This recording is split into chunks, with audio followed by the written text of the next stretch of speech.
One that people sadly have not been sitting with the way that we've been hoping to is this one that we caught at South by, one that was actually our final film and we had a really good time with. The idea of you, based off of what I think was supposed to be fan fiction, again with Harry Styles, but now done to a degree where you have great actors. Anne Hathaway, Nick, like Anne, I like, but I don't think Nick's had a bad role. My man may have not had the best movies, but he has killed every role that he has been in my opinion. Like, even in Cinderella, and that movie is trash, and he kills it here again. Yeah. This is the story of, what would you call it, a big boy band, kind of like One Direction, who, during their Coachella performance, the lead, who would be the Harry Styles, runs into this mother of a child who's there. And who's there to bring her daughter to the show. I feel like it's worth mentioning. Yeah. Like, I think that's the reason why it unravels to become this big thing. I've been seeing a lot of people dislike it. I've been seeing this number go up and down. I saw it at a 2.5. I saw it go up to a 2.8. The Letterboxd average, not 3. And I'm surprised by that. I don't get what's missing for people other than like this needs to be canceled, because I've seen similar movies that are getting rated higher, and I think this is to that vein. You got great just off the performances alone. Just off of the performances alone. Yeah, really. And I think that's a thing that, like, a lot of people are maybe coming into this one sort of instinctively not wanting to like it because it's got that whole, like, air of Harry Styles fanfic around it. I think even the author came out recently and said that she regrets ever saying that she based the character on Harry Styles. Sure. I think they understand the ways that, you know, negative connotations have been attached to the movie. I think it was actually just like a novel. It wasn't even fan fiction, but now we all call it fan fiction, you know? Right? Yeah. No, that's a good point. But it's a shame because, like you said, it's the performances in this movie. Like they talked about when we saw the Q&A at South by Southwest that they would do chemistry readings, and like they clearly did, because they found a pair of actors in Anne Hathaway and Nicholas Galitzine who are just electric off of each other. Like the riz is through the roof in this movie. It's so charming, and I just feel like it's a really fun kind of internet era Notting Hill type of romantic comedy. I agree. I think the music, as we had also heard, was done by a guy who had to create a bunch of top 40 hits, do the whole back catalog of what it would have been for One Direction. I even think the way they play out the story. I'm seeing in the chat that I guess some people don't like certain lines that were said, which I think kind of misses the point of the movie, because I even think the way those lines were flipped, you don't disagree.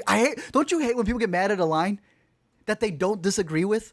Yeah, the line is saying what you agree with, you just don't like a certain buzzword said. Like, what? Yeah, like like if you and I can sit down and have a discussion where we talk about feminism, why can't characters in a movie mention it? It's not like they're like debating the, you know, merits or whatever's of feminism. They're joking about how he's a feminist. That's so nice. It's also just funny. I think it's inverting. It's very funny. Through tears? Come on.